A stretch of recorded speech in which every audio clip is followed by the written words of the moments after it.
everybody, Joan Zodianz here, and welcome back to another episode of Spiritual Zundayz. This week, we are going to talk about Mercury and Pisces and Venus in Aries.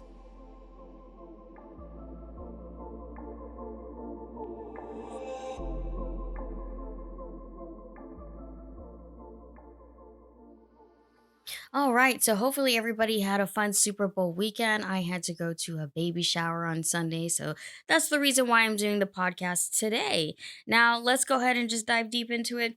Mercury is shifting into Pisces on the 4th, which is tomorrow, Tuesday. Venus is shifting into Aries on the 8th, which is Saturday. We have um conflicting, if that's what you want to call it, conflicting energies here with the Mercury and the Venus. So we have to watch out for even more sensitive times ahead of us. And even more so because Mercury retrograde starts on the 17th of this month. Okay. So everybody should be preparing themselves emotionally, mentally, physically, and even spiritually for everything that's about to come for their zodiac sign or for their own personal horoscope, which you can read in my link below if you're on YouTube. And if you're not on YouTube, then please go to my site at zodianz.com and read my February horoscopes. I did it differently this time because I usually do tarot scopes, which is a merge between tarot cards and astrology. But this time I wanted to keep it strictly astrology only. So go ahead and take a look at that one or after this, okay? So, generally speaking, before we hit the Mercury retrograde, this is actually a perfect time to kind of wrap up January's mess, is what I like to call it. We do have multiple placements in Capricorn right now, which provides us with some layer of strength and courage and discipline and responsibility right now. Okay. It's a good balance between Mercury, Pisces, and all of Capricorn's placements, earth and water, do balance one another out.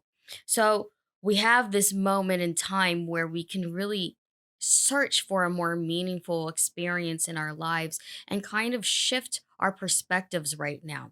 Pisces is a very sensitive sign. Remember, it is a mutable water sign, and because it's going to be in Mercury, which influences how we think, our communication, our ideals, our perspectives, it's going to make us more compassionate, more emotional, and more sensitive to the vibrations around us. Okay. This is a really good time to find a creative outlet for yourself so that you're not building up all this suppressed energy and then you're going to explode later.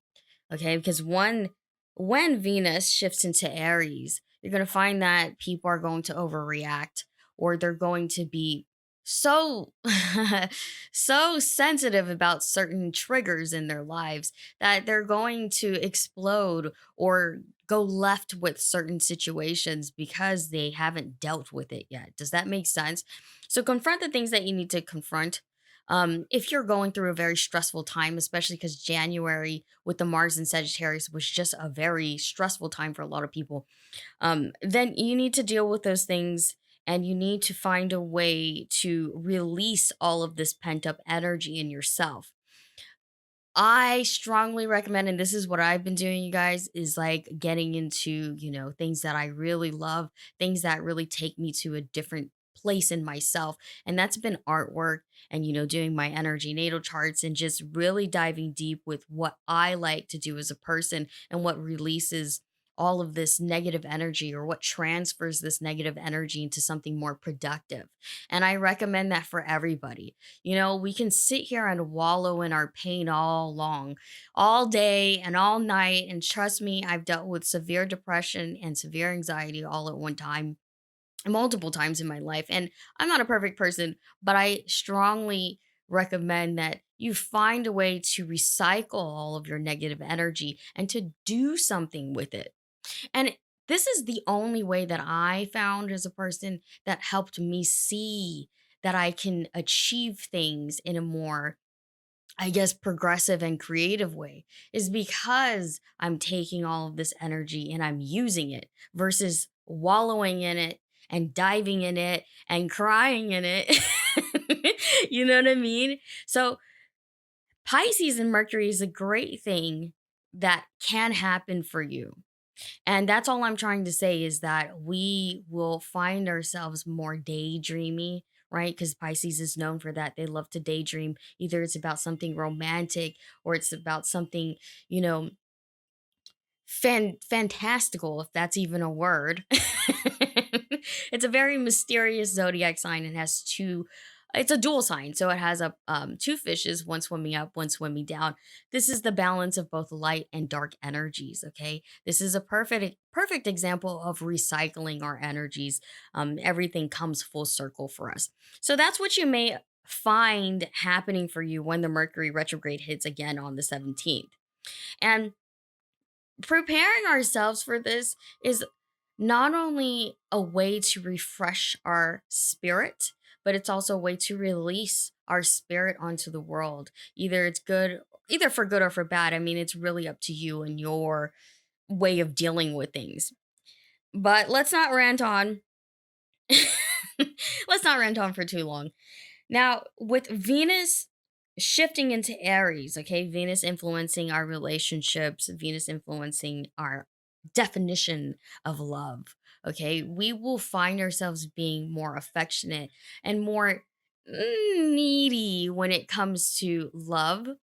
We're going to find that we need more emotional reassurance during this time, more emotional support, and that's okay too. Try not to be insensitive to others or try not to be too selfish about, it's all about me and it's not about you, especially if you're in a relationship with somebody. Okay.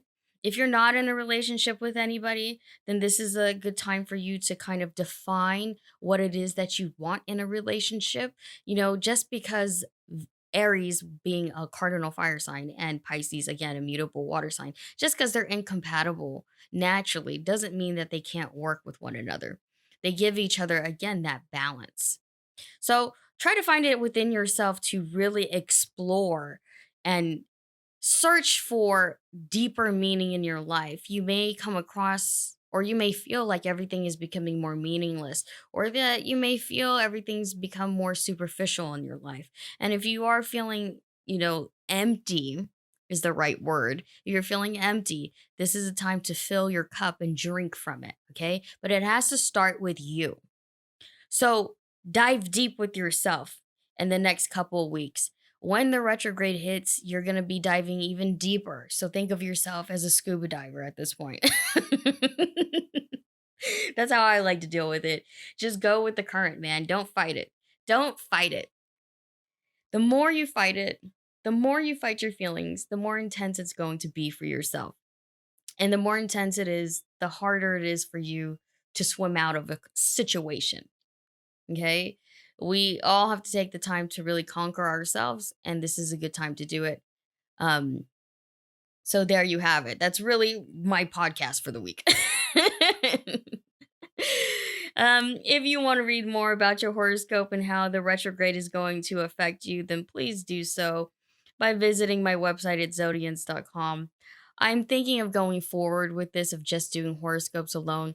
I do love taroscopes. Don't get me wrong, I do. But I am working with more Earth guides this month and bringing in new people into my company. So we're going to try to not share the burden, but share the work, the spiritual work together. Okay. So see you guys next week. Hopefully, you guys consider everything that I'm saying. And if not, that's cool too. Do you, man. Do you. And I'll talk to you guys soon. Bye.